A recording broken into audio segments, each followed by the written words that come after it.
Alright, hey everybody, it is Tony, and I am back. It is time for TTM Wednesday. Time to tell you who I got this week. It's going to be a short one. First one is Mr. Sam McDowell, former Indians hurler, played most of his career with the Tribe, 11 years with the Tribe, 122 wins, 109 losses. Led the Major League Baseball in dubious categories a few times. Walks, led the American League in wild pitches. I've nicknamed him Wild Thing. He was Wild Thing before Rick Vaughn. Maybe Rick Vaughn was modeled after Sam McDowell. I don't know. But he did lead the American League and Major League Baseball in strikeouts. Twice led the American League in strikeouts in 65 and 66 with 325 and 65, 225 in 1966. He was way down then. Led the majors in strikeouts 3 straight seasons, 283 in 1968, and then in 1970, 304 strikeouts that season. Fanned 2,400 batters in his career, 6-time All-Star, made 4 straight All-Star appearances between 1968 and 1971. Don't know where he finished in 1967, though he was 13 and 15, so he probably wasn't worthy of an All-Star appearance, but he did make the All-Star game in 65 and 66.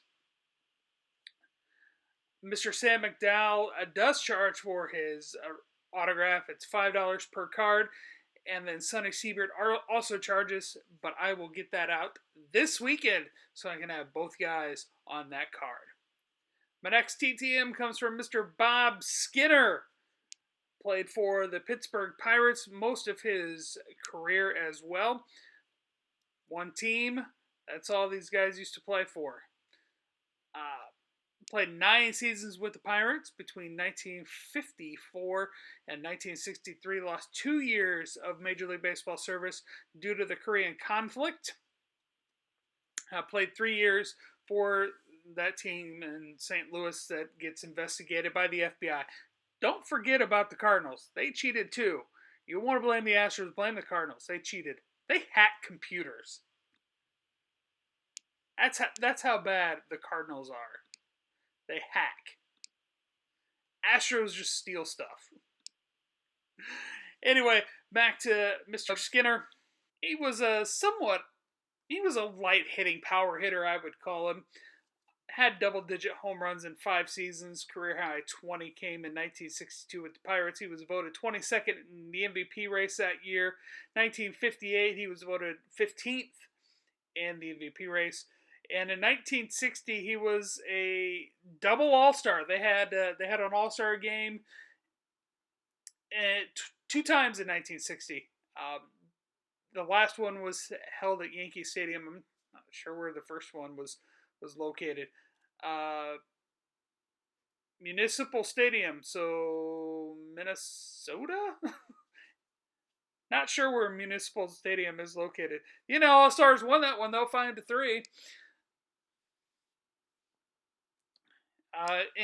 He was a 2-time World Series, played in two World Series against the Yankees both time in 1960, won it with the Pirates, and in 1964 won it with the St. Louis Cardinals. Hit .375 in the World Series between those years.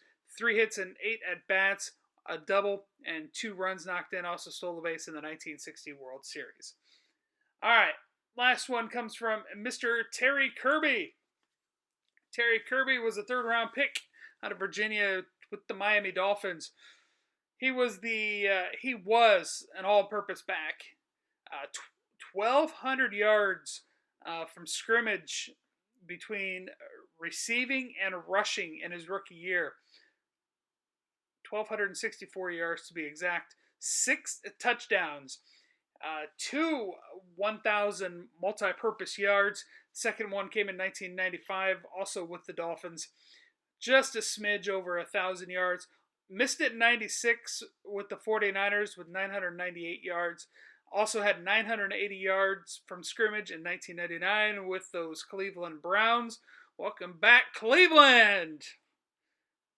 He never played in the in the Super Bowl. He did play in a few postseason games um, with the 49ers, the Raiders, and the Dolphins. 555 yards combined from scrimmage in those 6 playoff appearances. 6 years in the playoffs. He had played in 11 career playoff games with 4 starts. Also had 4 touchdowns. Terry Kirby took a while to return, but that is because of the coronavirus. He has a business down in the Miami area, and he had it shut down due to the coronavirus. So I got that back in 3 months. All right, that's all I have for today. Thanks for watching, everybody. Have a good one. Bye-bye.